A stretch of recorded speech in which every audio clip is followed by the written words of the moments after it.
Dans la deuxième partie du Xe siècle, un moine du nom de Gerbert d'Aurillac, originaire d'Aquitaine, connut une ascension rapide au sein de l'Église catholique. En effet, les rumeurs circulaient au sujet de ce polymathe, doué tant pour les sciences que pour la philosophie, savant, humaniste et habile politicien, comme quoi ses savoirs étaient le fruit non pas d'années de recherche, mais de ses échanges avec une créature qu'il aurait rencontrée en Arabie et qui l'aurait suivi jusqu'en Europe. Les nuits où le clapotis de la pluie se faisait entendre dans les rues, cette mystérieuse présence pénétrait dans sa chambre jusque dans son lit et partageait sa couche jusqu'à ce que le bruit cesse ou le jour pointe. Bien que leur chaotique zébat était en fait autant de cris que d'invocations en langues étranges, certains affirmèrent avoir entendu Gerbert gémir le nom de la créature, Méridiana.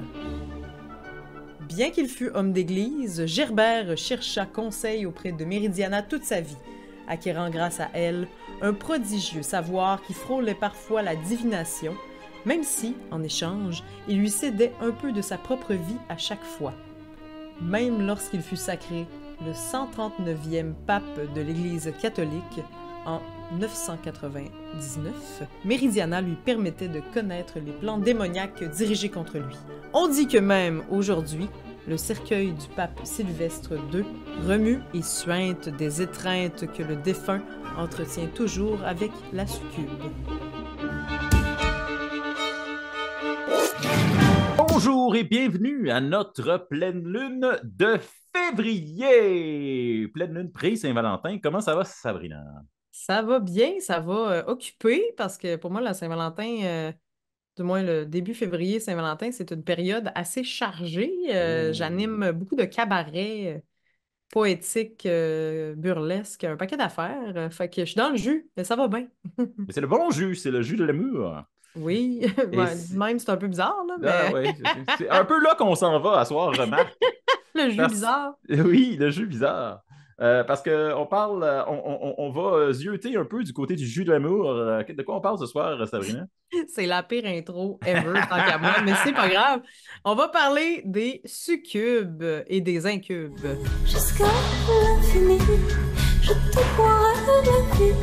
Jusqu'à l'infini, je te posséderai pour l'éternité.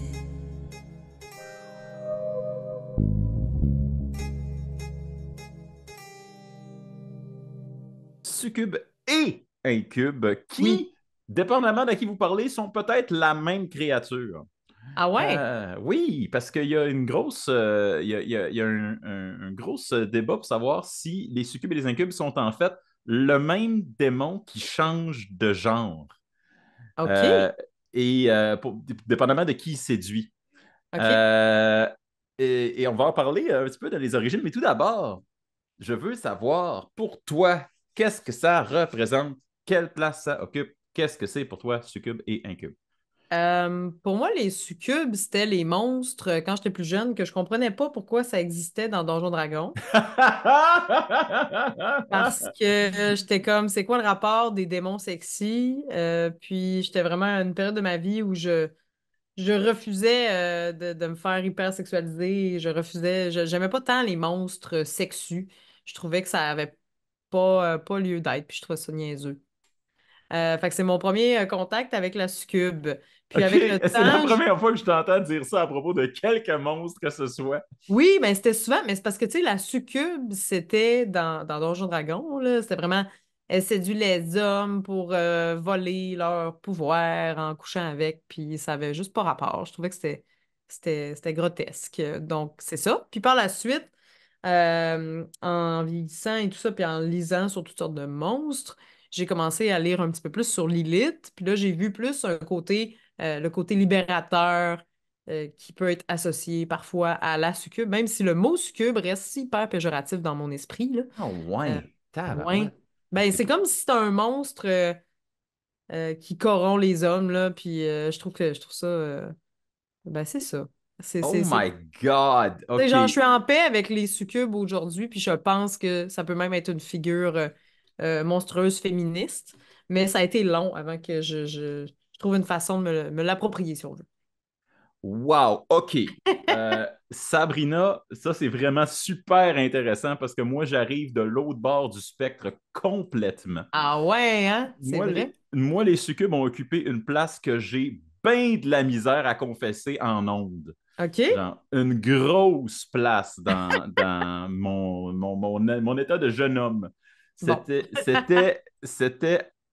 C'est un peu pas cool de le dire en ondes, parce que je vais garder ça de même. C'est un monstre qui a occupé beaucoup, beaucoup, beaucoup de mon imaginaire.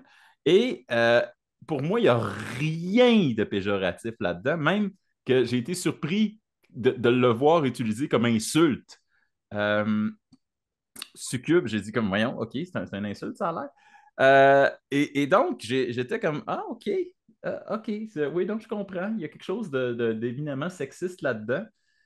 Bien qu'il y ait le pendant masculin qui soit incube, mais le pendant masculin qui est incube, j'ai l'impression qu'il va plus de soi. C'est plus ce qu'on associe au démon en général, tandis que la femme démon, vraiment, la succube, en fait, il faudrait dire le succube, techniquement, Même si c'est une femme? même si c'est une femme, parce que c'est un titre, au même titre qu'il faut dire une femme, Madame le président, Madame le docteur, en France. Mais ici, on est au Québec, et au Québec, on peut féminiser les titres, alors on peut dire une docteur, une présidente et une succube. Voilà, je Bon. revendique le terme de la succube. OK.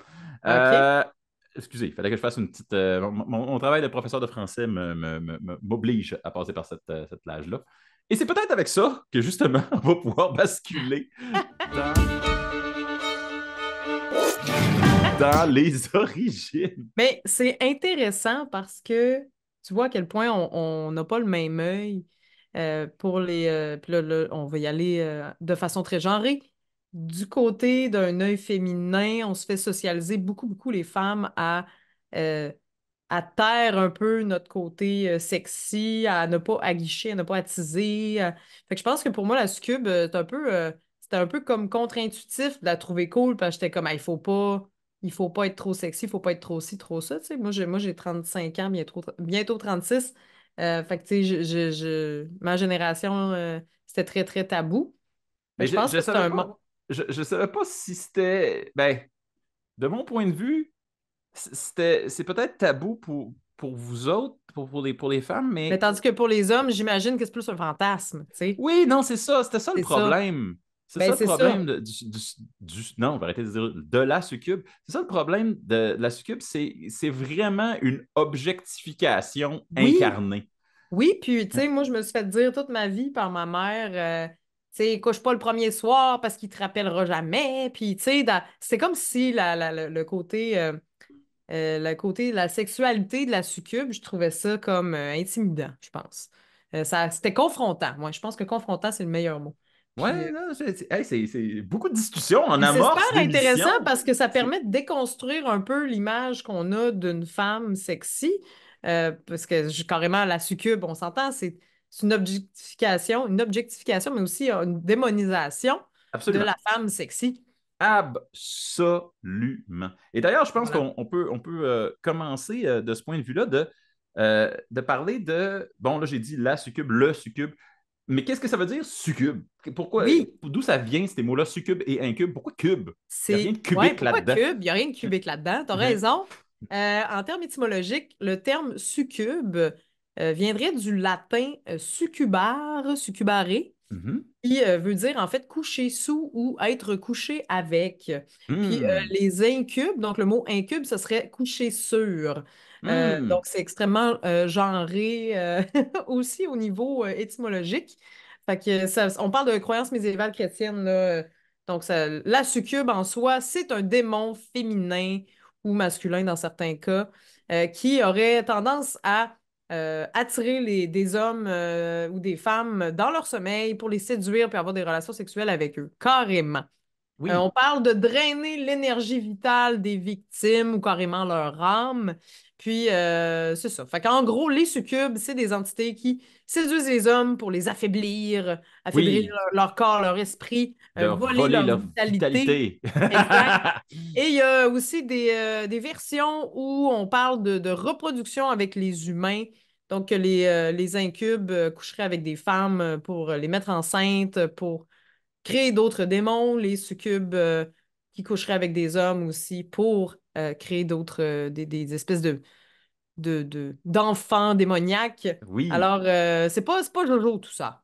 C'est pas Jojo, mais c'est quand même surprenant tout le détour de passer par la sexualité. Oui. C'est vieux comme le monde, en fait.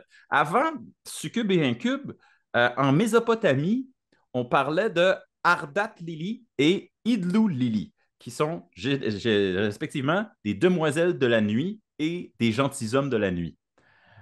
Qui sont, et si tu as bien entendu le mot, j'ai dit Ardat Lili et Idlou Lili, ce sont des Lili, et donc du singulier Lilou, et on a déjà parlé de Lilou à l'émission, car c'était le nom qui était donné à Lilith. Ça me fait rappeler pourquoi Lilou s'appelle comme ça dans le cinquième élément, en fait. Et oui, on a eu ce constat, nous autres C'est aussi, vrai, hein? Ah pendant ben, le, mon Dieu, on en a déjà parlé en ondes. Écoute, j'ai la exactement dans mémoire courte. l'épisode sur Lilith. Ah ben oui. Car Lilith, si vous avez raté notre épisode de février dernier, on fait un petit rappel parce qu'on est un petit peu dans la suite logique. Vous allez entendre parler beaucoup le nom Lilith dans cet épisode-ci, car ce serait la première succube, ou du moins une des premières succubes, une des premières femmes ayant engendré d'autres démons avec le diable. OK. Euh, il y en aurait quatre. Il y a quatre reines succubes dans le folklore juif.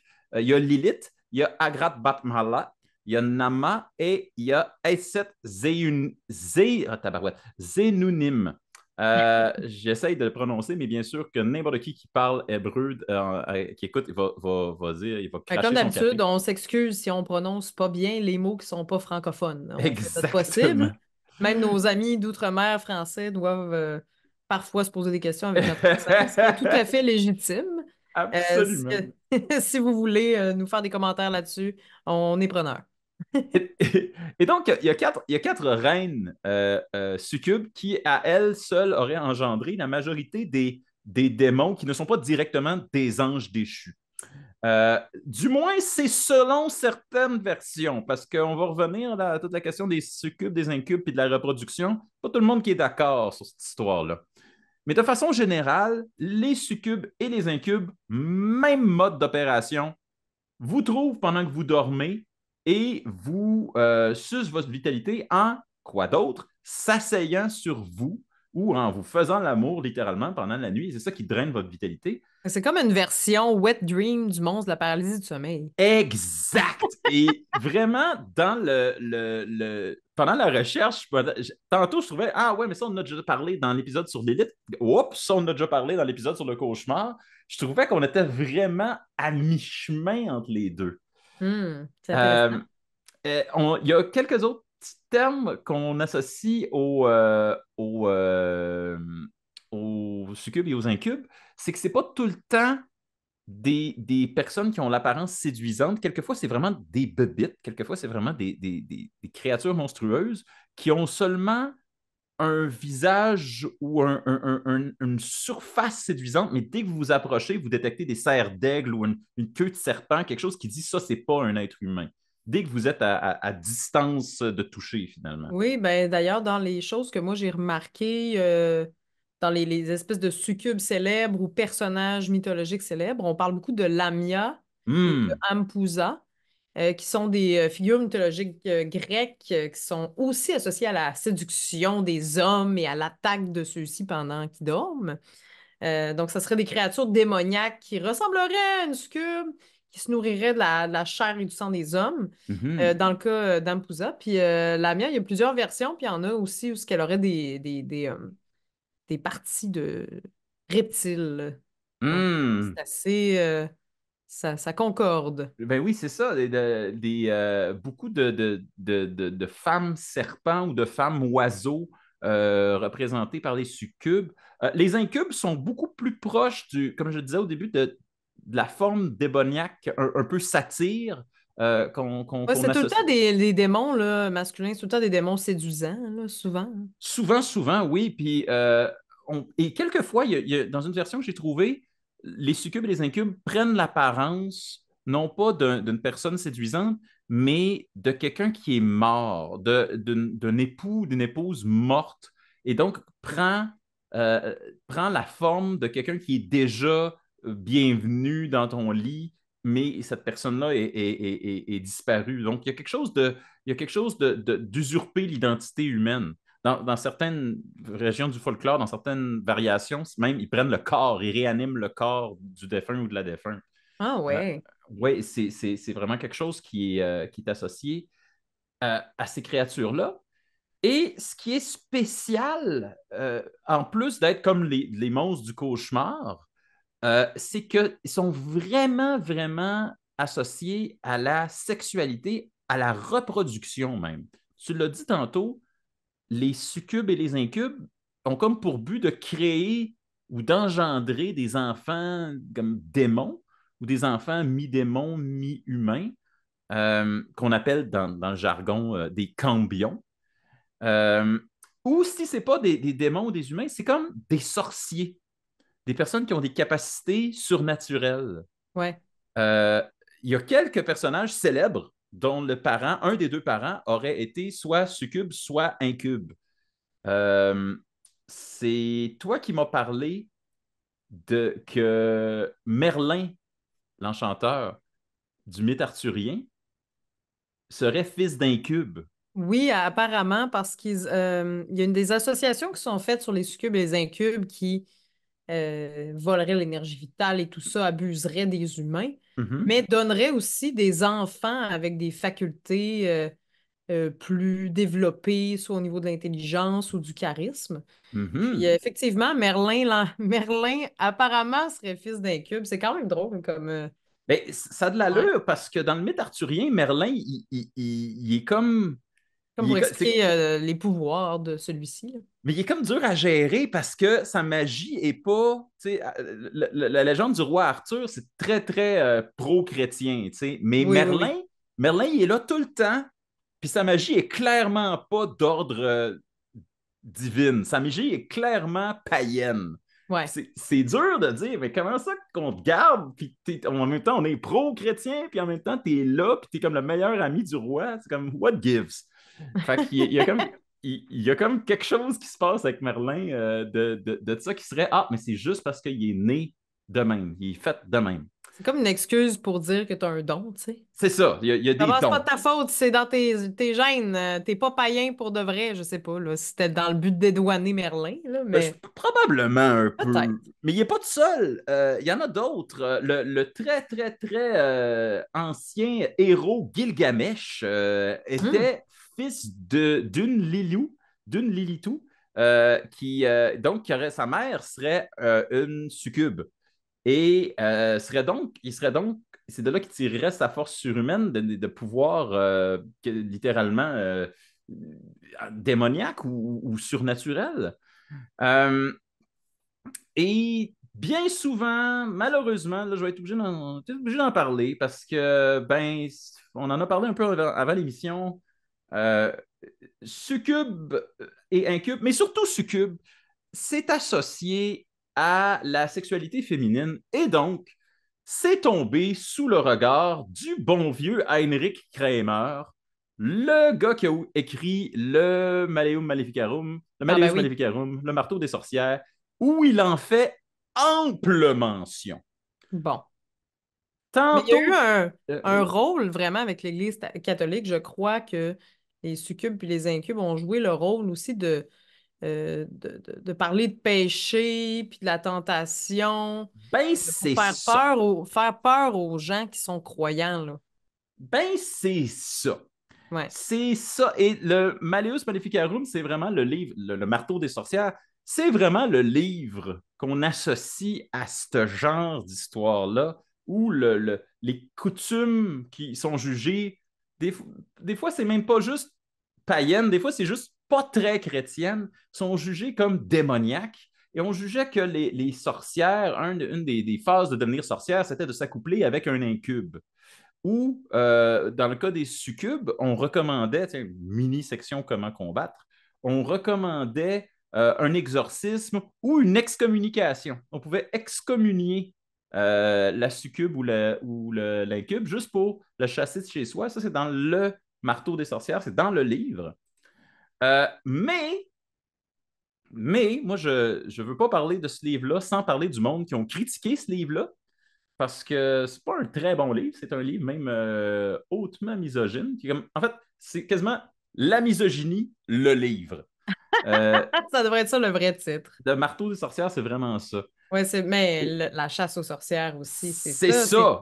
J'ai l'impression, en fait, puis tu vois, le préjugé les préjugés que j'ai eus sur les succubes reflètent bien à quel point on réduit la femme qui veut s'émanciper, qu'on la traite d'être démoniaque. Encore aujourd'hui, c'est vraiment bien intégré socialement là, qu'une femme qui est un petit peu trop au-dessus de ses affaires puis libérée, là, elle se fait remettre dans les rangs, puis c'est pas long, là.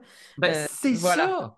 Mm. Puis ça fait vraiment partie du folklore entourant les succubes, les incubes, c'est que ces créatures-là, selon Kramer, ne pouvaient pas s'en prendre à des mariés fidèles. Comme si vous étiez marié En et, classique. et fidèle, vous ne pouviez pas être pris en chasse ou pris d'assaut par un succube ou un incube. Il n'était pas capable de franchir le mur de sainteté de l'alliance du mariage. Wow. Mais Est-ce que les gens, tu penses, à l'époque, se mariaient par peur de ces êtres-là? je pense que les gens à l'époque se mariaient tout court, mais là, Oui, c'est c'est juste vrai. qu'ils essayaient de promouvoir la cérémonie avec l'Église, tout ça, dans les contrées qui étaient encore résistantes. Alors, ouais, c'était probablement comme mariez-vous à l'Église, vous ne serez pas attaqués. Euh, Bon. Par contre, c'est pas parce que l'Église dit ça, d'une part, que tout le monde dans l'Église dit ça. Il y a le frère franciscain Ludovico Maria Sinistrati qui lui dit que les succubes et les incubes se contrefoutent complètement des exorcismes et des signes religieux. Ils n'en ont rien à faire. La seule façon de pouvoir vraiment exorciser une infiltration de succubes ou d'incubes, c'est de faire un rituel de divorce. Et ça, on en a parlé aussi dans l'épisode sur Lilith, parce que dans beaucoup de pays, l'Europe de l'Ouest, dans l'Europe de l'Est notamment, il y a, et dans une partie du Moyen-Orient, l'équivalent des succubes et des incubes, c'est ce qu'on appelle les époux de nuit. C'est des gens avec qui vous déclarez votre amour pendant vos rêves, pendant votre sommeil, et ces créatures-là le prennent pour du cash et disent OK, on est mariés, on est scellés ensemble, puis je vais te drainer toute ta vie.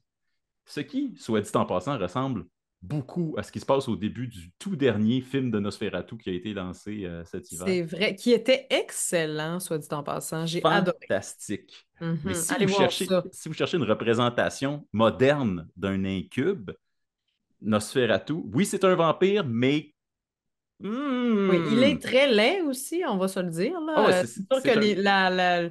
l'idée qu'on se fait d'un incube sexy, là, c'est pas ça du tout. C'est pas ça partout. Mais quand même, le côté mind game, là, si je peux me permettre en anglais, là, le côté je joue dans la tête de la personne que j'attire, c'est assez impressionnant. Comment c'est bien Oui. tourné. Et ce n'est pas non plus la dernière fois qu'on va parler on va en parler ce soir. Oh, je garde quelque chose pour tantôt. Oh yes! Fait que donc, un rituel de divorce, c'était la chose qu'il fallait faire pour se séparer de cet intrus, ce mariage maudit qu'on avait fait sans le savoir dans ses rêves. Mais ça, bien entendu, dans l'Église, ça passe pas trop bien parce que c'est pas toute l'Église qui est d'accord avec les divorces. Ah ouais, hein? D'ailleurs, À d'ailleurs, l'époque, ça se faisait-tu divorcer? ça se faisait dans certaines régions, ça se faisait Ah selon ouais? certaines versions des édits, mais dans plusieurs branches de l'Église, c'est comme non, non, non, non, non, tu peux pas divorcer, t'as promis à Dieu, tu peux pas revenir sur ta parole. Et, et ça fait qu'il y a plusieurs versions de quoi faire, de qu'est-ce qui se passe et c'est quoi le problème avec les succubes et les incubes. Entre autres, l'Église n'est pas d'accord que les succubes et les incubes sont capables d'avoir des enfants. Donc, il trouve une espèce de twist comme quoi les succubes et les incubes sont en fait des entités uniques qui volent la semence des hommes en forme succube et qui se transforment en incubes pour ensuite les transférer à des femmes. Je trouve que c'est comme des étapes de plus pour arriver au même résultat, mais bon. C'est clair. Clair, oui, oui, oui. C'est juste pour se réconcilier avec l'idée que des démons puissent avoir des enfants, ce qu'ils ne sont pas supposés d'avoir Non. dans, dans les écrits. Mais je pense que c'était aussi une façon, les succubes, de peut-être tenter de dompter les hommes à ne pas être en relation extra-conjugale aussi jusqu'à un certain point. Hey, je pense que c'est comme sérieux, là, Et les si. femmes aussi, au final, là, j'imagine que l'objectif était le même, là, c'est de faire, et si tu fais ça, c'est la tentation du diable. Écoute, c'est écrit Classique. noir sur blanc sur cette Mhm. bébête-là. Le but, c'est d'être marié dans un couple monogame Ben, par classique. ailleurs, oui, puis plate et beige, hein, parce qu'il faut Le se rappeler plus que beige possible. oui, parce qu'il faut se rappeler que Lilith, qui serait techniquement la mère des succubes, Mhm. euh, la raison pour laquelle elle a été bannie du paradis, c'est parce qu'elle voulait chevaucher à Adam. Oui. Elle trouvait ça plate d'être ambitionnaire, là. Fait que, on s'entend que faut être beige longtemps, là, Ben oui, il faut être pour beige. Puis commettre de péché, là. et puis en plus, là, on parle des espèces de conjectures niaiseuses que l'Église fait. Là. Il y a un gros débat quant à savoir si Lilith peut être une succube, étant donné qu'elle refuse d'être soumise, donc elle ne peut pas être une succube. C'est des débats là, je te jure, là, il y a du monde qui ont passé beaucoup, beaucoup de temps à essayer de réconcilier les affaires qu'il fallait qu'ils fonctionnent ensemble dans leur tête. Euh, je veux pas passer trop de temps sur l'aspect religieux de la succube parce que je trouve que c'est l'aspect le plus plate. C'est Mais assez je, clair. On s'entend, on est d'accord, là. mais je veux quand même C'est faire un beau. petit shout-out à mon héros, le pape Sylvestre II, Ton qui, héros, ben, il faut que je le dise, parce que j'ai découvert sa légende il y a quelques jours et j'ai fait Oh my God! OK, ça c'est sérieux, grande réconciliation entre l'Église catholique et les succubes, les incubes. Parce que Sylvestre II, premièrement, Sylvestre II, qui s'appelait Gerbert quand qu'il était plus jeune, avant d'être pape, et qui était un moine en Aquitaine, et qui était un polymathe, quelqu'un qui avait tous les savoirs, toutes les sciences. C'était un avide de savoir. Et certains l'accusaient de verser dans la sorcellerie parce qu'il aurait parlé à des Arabes, puis là, il aurait appris l'astrologie en même temps, parce que c'était bien big en Arabie. Donc là, le monde dit, ah, c'est clair, il s'est grillé d'une créature ah surnaturelle bah parce oui, que. hein, les échanges culturels, ça pouvait pas être bon. Ben Franchement. non! Voyons donc! Franchement. Et là, il y a le nom de Méridiana, qui est tantôt une tête faite en métal qui faisait oui ou non à des questions qu'il posait, et tantôt une succube qui partagerait sa couche et avec qui il y avait des échanges longs et extrêmement savants et qui lui annonçait attention parce que je sais de source sûre qu'il y a des forces démoniaques qui vont t'embusquer si tu vas faire une prière à Jérusalem, tu vas mourir. Faut pas que tu y ailles. Fait qu'il serait resté toute sa vie en concubinage avec ce succube-là et normalement, ils seraient les deux dans sa tombe en ce moment. Et on entendrait encore le remuement des ossements de Sylvestre II, des ébats avec sa succube, et aussi qu'à chaque fois qu'il y a un pape qui meurt, son cercueil suinte, en Wow, quand passe des même. affaires. Ça transpire. Oui, ça transpire, c'est horrible. OK. Euh, bref mention de d'autres créatures. Tu as mentionné les lamias, d'autres créatures qui peuvent s'apparenter à des succubes, mais ailleurs dans le monde. Dans les Antilles, on l'appelle Dorlis. Dorlis, c'est juste c'est exactement comme une succube. C'est une femme mystérieuse qui s'infiltre chez les hommes pendant la nuit et qui les chevauche toute la nuit. Il les laisse drainer et même comme démolis physiquement et mentalement. Et l'équivalent, et ça, c'est très parlant, l'équivalent masculin de cette succube, c'est l'homme au bâton. L'homme au bâton. Il OK. n'y a pas de nom. C'est Dorlis. Ah oui, c'est bizarre, c'est intriguant comme nom. Non, l'homme au bâton, c'est l'homme qui rentre chez les femmes et qui les soumet. Ce qui est vraiment moins Ouf, gentil. ça fait peur. Exact. Ouais. En Arabie et en Égypte, il y a une créature qui s'appelle le conjoint invisible, le Karina, dont on a parlé déjà, qui remplit vraiment cette fonction-là, qui est l'entité qui rentre dans vos rêves et vous soumet et vous y êtes lié toute votre vie jusqu'à temps euh, que vous en soyez séparés, soit par un rituel ou soit parce que vous avez été capable de le bannir. Si vous restez accroché, plus vous êtes accroché longtemps à cette créature-là, plus elle va vous drainer, vous entraîner vers une mort certaine et tragique. Il existe dans le bouddhisme des prières visant à repousser spécifiquement les démons qui veulent vous faire l'amour. Donc, c'est spécifique. C'est jamais mentionné ailleurs. La seule fois que j'ai trouvé ça, mais il y a des prières bouddhistes spécifiquement pour ça. Donc, ça devait être assez commun quand même. Euh, le Pereselnik, qui est un monstre en Ukraine, un changeur de forme qui va rentrer chez vous. Il est associé au feu. Il va OK. rentrer chez vous par la cheminée. Il va être séduisant et beau à craquer et il va vous offrir de l'or, des bijoux, tout ce que vous voulez. Mais tout ce qu'il va vous offrir va, au matin venu, se transformer en vieux charbon. Et lui va avoir évacué le domicile sous la forme d'un dragon de fumée.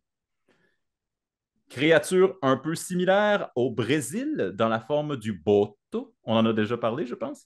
Ah Le, oui, c'est vrai.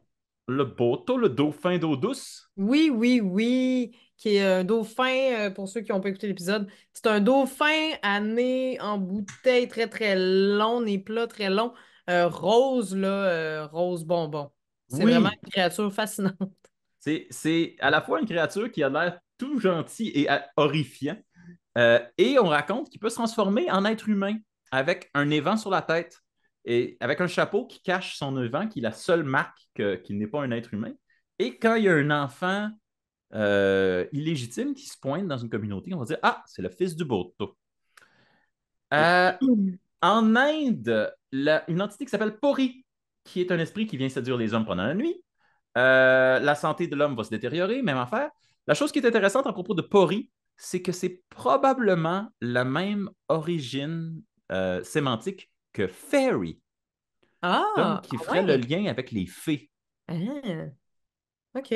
Donc c'est ça. Donc on était à mi-chemin entre le monstre du cauchemar, l'Édith et les fées. Genre, à l'intersection de ces trois points-là, Oui, souvent, il y a des monstres qui se recoupent un peu dans leur fonction, ce qui est tout à fait normal aussi, mais on le découvre quand même avec les succubes. c'est incroyable à quel point ça vient rejoindre tous les autres. Même chose en Limpundulu, en Afrique du Sud, qui est un homme qui vient séduire les femmes pendant la nuit. Le Karabassan en Turquie, même affaire.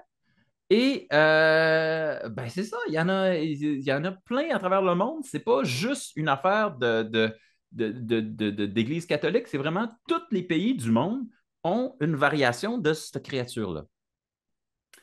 Et si ça existe dans beaucoup de pays du monde, dans beaucoup de cultures, ben pour moi, ça veut dire qu'il doit y avoir quelque chose de scientifique en dessous de cela.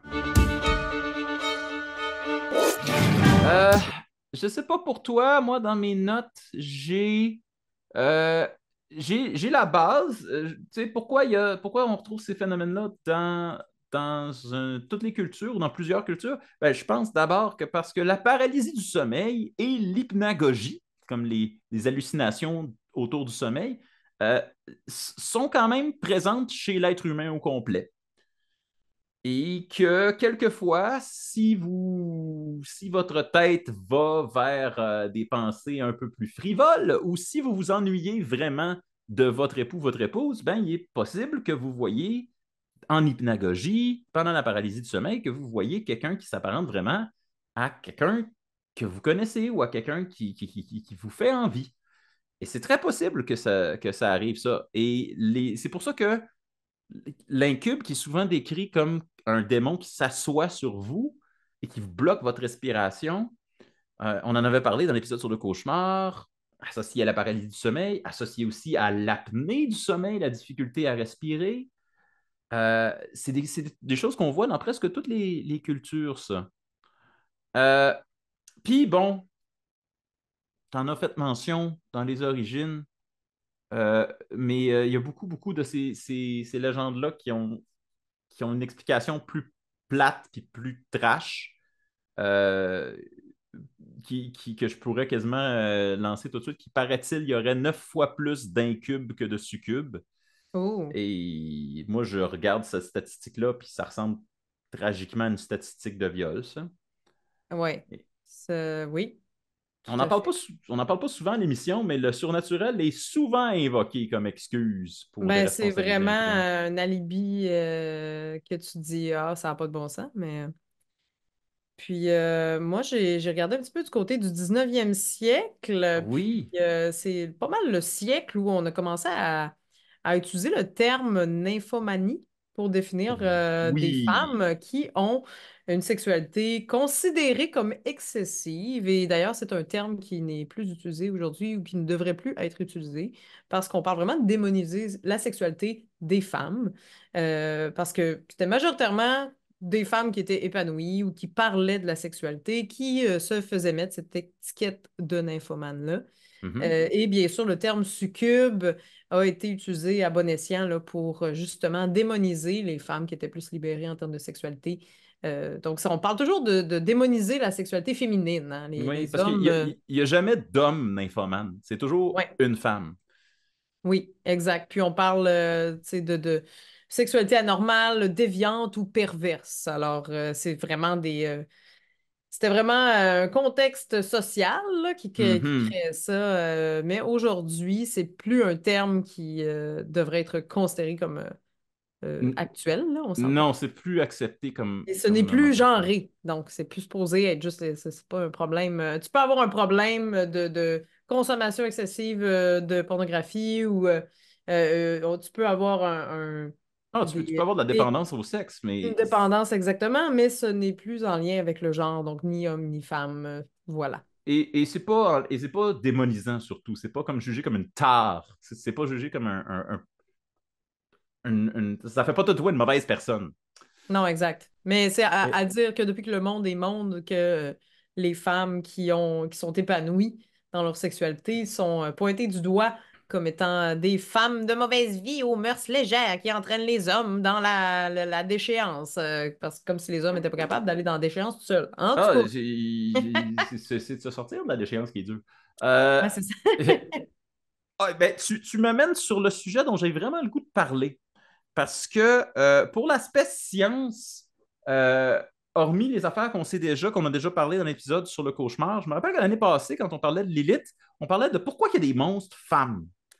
Pourquoi il y a autant de monstres femmes? Puis qu'est-ce que ça veut dire qu'il y a autant de monstres femmes dont le genre est important? Mais cette fois-ci, j'ai regardé les succubes, les incubes, et plutôt que d'aller du côté du genre, j'ai fait, mais pourquoi c'est faire qu'on fait des monstres sexés? Pourquoi au cinéma, dans les littératures, dans le fond, je suis en train de poser la même question qu'on a posée au tout début, à notre premier épisode sur les vampires. Ouais. Pourquoi sont sexés? Mais est-ce que c'est juste que les hommes sexualisent les femmes en les catégorisant, en les représentant comme des monstres? Bon, OK. Alors OK, là, je suis allé me parlons-en. chercher de la littérature. Je suis allé me chercher le livre Monster Movies, A Sexual Theory de Walter Evans. Wow. Et oui, parce que ça m'intéressait au plus haut point. Et je suis arrivé exactement de l'angle contraire au tien, parce que j'ai trouvé un essai sur pourquoi la créature dans le film de Guillermo del Toro, The Shape of Water, a été spécifiquement designé pour être un homme poisson sexy. C'est vrai que puis c'est particulier comme film. C'est particulier, mais ce n'est pas unique. Ça s'inscrit dans une longue tradition qui remonte à Mary Shelley. Oui, Alors, qui a écrit j'ai trouvé du Frankenstein. stock. Oui! Euh, alors, il y a comme on sait, les monstres, c'est souvent utilisé dans la littérature, dans le folklore, dans l'imaginaire collectif, comme une façon de mettre en garde. Mettre en garde l'être humain contre quelque chose, contre un danger potentiel. Ne laissez pas vos enfants proches de la rivière, ils vont se faire manger par un kelpie.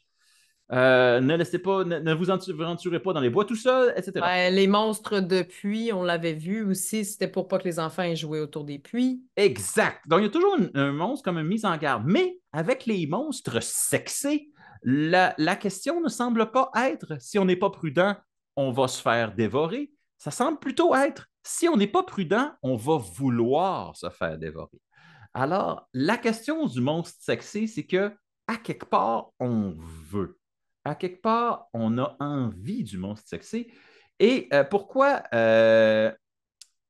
ces créatures-là existent? Alors, dans la prémisse du livre, on dit que ces monstres-là ne sont pas seulement nos créations, ils sont des aspects de nous qu'on n'ose pas admettre et qu'on n'ose pas confesser.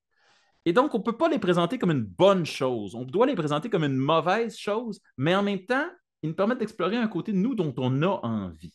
Est-ce que c'est une façon anonyme d'exprimer des désirs, tu penses? Yes, sir, madame. Ah! Absolument. Il y a quelque chose de vouloir exprimer, extirper son fantasme, le faire exister dans l'univers, mais tout en restant du bon côté du statu quo. Tout en restant du bon côté de la force, dire ah, regardez ça, c'est monstrueux. Mais en même temps, c'est le fun. Et donc, Puis, on se rappelle que dans d'autres épisodes aussi où on parlait de monstres, on voyait le monstre un peu comme une douce tentation, là. C'est oui, un peu ça le vampire, c'est flirter avec la mort. oui, et Ouais. c'est ça. Et l'affaire, c'est que dans les films, moi, ici, je vais parler des films parce que c'est ça le livre que j'ai consulté. Souvent, à la fin, il y a une répudiation du fantasme. On dit, on n'a pas le droit d'avoir ces fantasmes-là. Fait que soit il faut tuer le monstre, ou soit il faut chercher le refuge dans les institutions, comme le mariage ou l'Église, afin que le tourment cesse. Dans les films de vampires, traditionnellement, il faut que les jeunes amoureux s'unissent et tuent le vampire. Sinon, la femme va continuer à être attirée par, parce que c'est toujours la femme qui est attirée, semble-t-il, elle va continuer à être attirée par le méchant vampire. Mais il existe un troisième volet. Et le troisième volet, je le trouve beaucoup plus intéressant. C'est celui de Frankenstein, où là, ce Oh! n'est pas le monstre en lui-même qui est monstrueux, c'est le contact avec une société qui le rejette. La créature monstrueuse de Frankenstein, parce que Frankenstein, c'est le créateur, c'est Victor Frankenstein, mais la créature elle-même devient un monstre seulement après avoir été rejeté, seulement après qu'on lui ait montré de l'affection et que cette affection-là a été reprise ou rejetée. Et c'est à ce moment-là qu'il va se transformer vraiment en monstre. Il va dire, si je ne peux pas avoir de l'affection, je vais créer de la peur. Et c'est la même affaire pour la créature de Shape of Water, où là, ce n'est pas. C'est l'humanité qui est clairement. C'est le vilain. Le méchant de cette histoire-là, c'est pas la créature, c'est le status quo.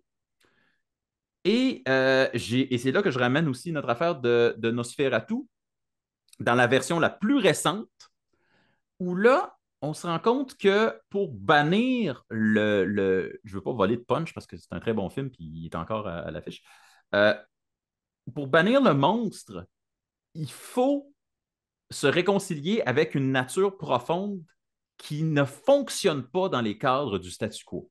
C'est également ça dans Shape of Water. Ce sont les exclus, les aveugles, les muets, les queers, dans le fond, qui doivent qui peuvent nous sauver tous en se réconciliant avec leur nature profonde et en s'unissant avec le monstre. Donc, tout Et ce qui est ça, c'est différent, en fait, là. hein? Tout ce qui est différent, tout ce qui... Tout ce qui est On s'entend, exclu. là. Je mets des gros guillemets à différent, là, parce qu'au final, c'est Mais pas tout à fait ça, là, mais... Mais c'est tout ce qui est exclu. Ouais. Le monstre appartient à ce qui est exclu et une partie de l'humanité est exclue aussi.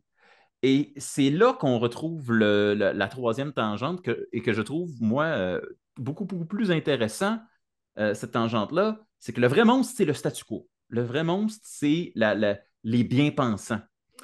Et je trouve ça intéressant d'explorer les succubes, les incubes de ce point de vue-là, du point de vue où ils sont des démons parce qu'on n'accepte pas de les avoir comme alliés. C'est intéressant. Puis c'est fou, hein, parce que c'est dans des épisodes comme aujourd'hui que je ne m'attendais pas du tout à avoir une espèce de rappel de pourquoi on fait ce podcast-là. Les monstres dans le placard, c'est ça, c'est démystifier ce qui est monstrueux de ce qui l'est pas, c'est d'expliquer aussi c'est quoi l'hommerie derrière le monstre. C'est de Oui, montrer aussi que ce qu'on considérait de monstrueux à l'époque l'est plus aujourd'hui. Ou il y a tellement de. C'est pas pour rien qu'on fait ce podcast-là. En tout cas, je non, suis puis moi-même, tu sais, j'ai rushé à trouver un aspect scientifique pour Succube Incube, puis quand je l'ai trouvé, j'ai fait « Ah mon Dieu, mais c'est notre propos au complet. C'est un très chouette angle. Je m'attendais pas à ça, Simon. » Euh, question culture. Il y en a beaucoup, mais on va passer à travers rapidement parce qu'on est déjà, on s'étire déjà un peu. Ben oui, c'est sûr. Euh, c'est sûr que comme des succubes et des incubes, il y en a depuis très très longtemps. Il y en a dans les anciens romans et nouvelles littéraires. Honoré de Balzac, écrivain ô combien renommé de la France, a écrit Le Succube, une nouvelle littéraire dans laquelle le succube parvient à noyer les hommes dans son ample chevelure. Technique digne de la méduse, en fait, si on peut appeler ça de même. Mhm. On retrouve bien sûr nombre. Il y a au moins 8 romans qui s'appellent Succubus. C'est très, très populaire. Il y a un personnage de Succube et d'Incube dans La Tour sombre de Stephen King, euh, qui va donner naissance à Mordred, le vilain de la dernière partie de la saga. Parlant de Mordred, c'est également le nom du fils de Morgane la Fée, Oh, qui c'est peut vrai? être considéré absolument comme une succube, Ben là. et une fille aussi. Mhm. Donc, la connexion. Ben oui. J'ai eu de la difficulté à trouver, par exemple, des œuvres où le rôle principal est tenu par une succube ou un incube. Moi, je n'ai pas vu vraiment non plus. Si vous en avez, mettez-nous ça en commentaire. Absolument. J'ai trouvé quelque chose dans la série Hell on Earth où on suit Jézabel, qui est une succube qui se réfugie sur Terre pour apprendre à vivre comme une mortelle. Alors, dans la fameuse série Lucifer, il y a le personnage de Mazikeen, qui est un personnage secondaire assez important, qui apparaît notamment pour la première fois dans une bande dessinée de DC Comics, mais elle fait partie des Lilim, donc ce serait une enfant directement de Lilith. Oui, C'est un personnage de caractère qui est assez sexy et qui sait se battre comme pas deux, donc c'est quand même un personnage secondaire important. oui, puis il y en a quand même. Bon, il y en a quelques-uns, spécialement dans les comics. Moi, je vais te le dire officiellement, là, je vais confesser une partie de mon vice ici, mais moi, j'ai des comics où c'était une succube, le personnage principal. C'est les premiers comics que j'ai achetés. Les comics Ah de Image ouais. Comics avec. Oh, oui, il y en avait plein. Euh, Satanica, Purgatory, des vieux comics où j'y allais Ben, tu strictement pour vois, leur high qualité. aujourd'hui, je lirais ça parce que c'est un monstre qui, aujourd'hui, m'appelle et m'intrigue plus parce que j'ai tellement déconstruit aussi le côté sexy du démon, des démons, qu'aujourd'hui, je vois l'utilité là, féministe Yeah! derrière. Fait que, ouais. Euh, Côté film, il y a un film qui s'appelle Incubus, qui est fait en 65, qui est avec William Shatner, le capitaine Kirk lui-même, et qui a la caractéristique d'être filmé en espéranto, qui est, Ce qui veut dire, qui est une langue inventée qui voulait être la langue universelle du monde, mais qui n'a jamais marché. Qui a inventé ça? L'auteur, c'est Louis-Lazare Zamenhof, et ça a été créé en 1887 dans le but d'essayer d'unir toutes les langues. dans le but de faire une langue unique que toute la Terre pourrait parler. Wow! Je savais même pas que c'était un projet d'ambition. Et oui, ça a été essayé. C'était épouvantablement compliqué à apprendre, paraît-il, ce qui rendait ça vraiment pas pratique comme langue universelle. Et c'est pour ça que ça n'a pas pogné. Mais Eh ben, Incubus était filmé en espéranto et c'était vraiment l'histoire d'un incube qui vient séduire la femme de William Shatner et contre lequel il va devoir se battre. hmm. L'anthologie d'horreur VHS, dont on est maintenant rendu à la troisième itération, je pense, en 2012, avait une histoire qui mettait aux prises 3 jeunes se mettant à dos une succube dont je te laisse deviner le nom. Ah, c'est Comment s'appelle Lilith? la succube? Est-ce que c'est Lilith? Elle s'appelle Lilith. Ah, Et ouais!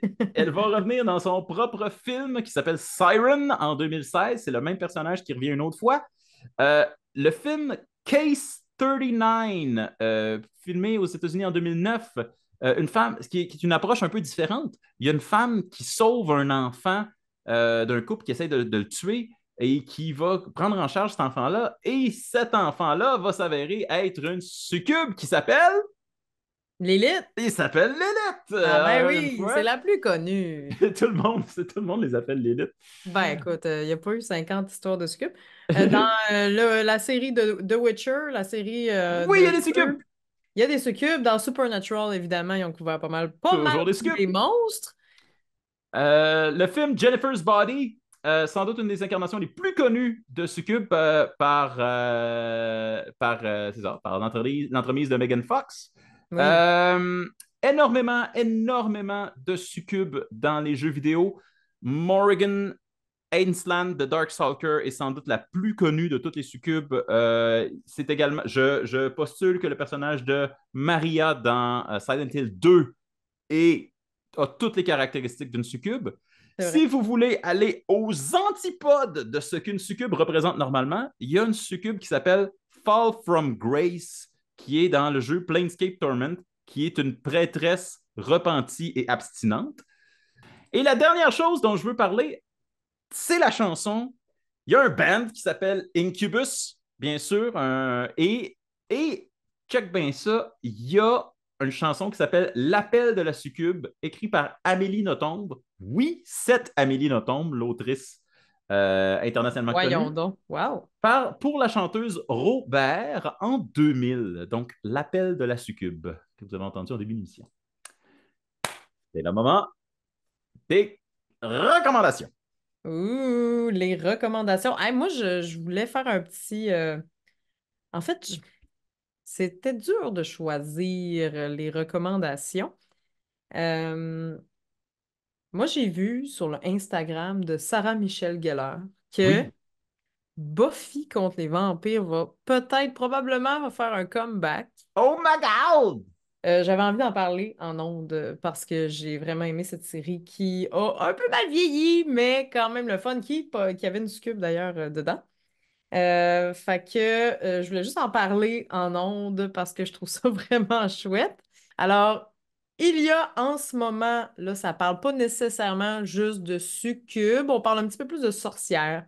Mais si vous avez la chance d'aller à Pointe-à-Cayère, le musée de Pointe-à-Cayère en ce moment même, jusqu'au 6 avril, il y a une exposition sur les sorcières. Et dans cette exposition, il y a des objets maudits, comme des livres maudits qui traitent de magie noire et des miroirs maudits qu'on ne peut pas se regarder dedans sous aucun prétexte. Quand ils ont reçu le miroir, ils n'ont pas eu le choix de faire attention à ce que le miroir soit un peu fermé pour que personne ne puisse se voir dedans. Donc, on parle de sorcières, mais tu sais, sorcières, succubes, tu sais, bon, il y a beaucoup de choses qui ont rapport avec des pactes avec le diable et qui concernent les femmes. Allez voir l'exposition qui s'appelle Sorcière, en fait. Donc, Littéralement juste Sorcière de sorcière. l'ombre à la lumière, qui est en exposition jusqu'au 6 avril. Si vous avez l'opportunité d'aller voir ça, c'est fantastique. Et pour aller un peu plus dans le côté succube et Yeah. démoniaque, je vous recommande d'écouter la série Hell of a Boss, qui est une série animée vraiment légère, super le fun. C'est une bonne critique sociale aussi, avec des chansons, parce que c'est un peu comédie musicale aussi. Je vous recommande d'aller explorer ça. Et Asbin Hotel aussi, là, c'est la même gang, là, Oui, qui vaut vraiment la peine. Donc, on parle un peu de comment ça s'organise en enfer d'un point de vue corporatif. Et c'est vraiment bon. Voilà. Donc, ce serait ça pour mes suggestions chaotiques. et chaotique suggestion. J'ai une suggestion un peu champ gauche, mais pas totalement, parce que si vous avez vu le film Under the Skin, sorti en 2013, le film avec Scarlett Johansson dans le rôle principal, c'est pas exactement un démon sorti de l'enfer, mais c'est pas loin et sa fonction est exactement la même, celle de séduire des hommes et les dévorer jusqu'à ce qu'elles se mettent à avoir des remords. Et ça vaut la peine de voir, parce que je cherchais vraiment un film où la succube est le personnage principal. Et dans ce film-là, c'est clairement le personnage principal, interprété par Scarlett Johansson. Vraiment, euh, une ambiance extrêmement étrange. On est dans l'horreur, mais c'est pas terrifiant. C'est simplement, ça vous dérange comme ambiance. Ouais, ouais, Et c'est troublant. troublant, voilà le mot que je cherchais. Voilà. Merci, Simon. Et Bien sûr. Oui. Si on avait commencé à en parler un petit peu en ondes, on en reparle, on vous prépare un épisode spécial où on lit vos histoires, chers auditeurs, auditrices, Oui. auditeuristes.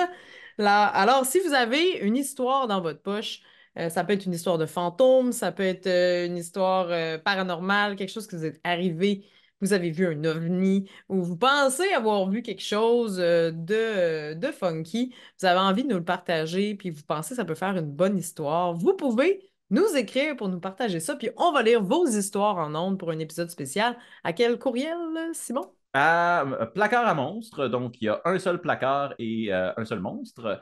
Et placard à monstres à gmail.com. Et vraiment, si vous ne voulez pas qu'on mentionne votre nom, vous pouvez aussi le faire, le dire et on ne mentionnera pas votre nom. Sinon, on va vous faire un shout-out Oui, ben directement bien en ligne. sûr. Puis on va avoir beaucoup de plaisir à lire ça. Tu sais, Simon puis moi, depuis bientôt, notre centième épisode approche. Depuis bientôt 5 ans, on débunk beaucoup en termes de monstres, histoire, science.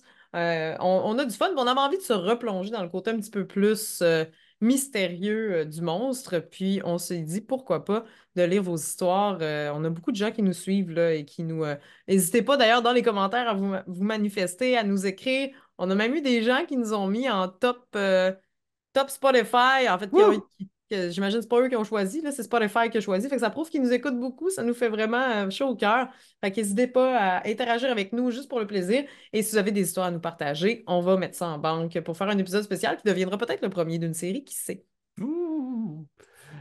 Juste pour vous tenir au courant, on s'apprête, ça c'était notre épisode du mois de février, mais notre épisode du mois de mars, alors que tout dégèle et que tout devient un peu plus difficile à gérer, eh bien on parle des très, très ingérables gobelins.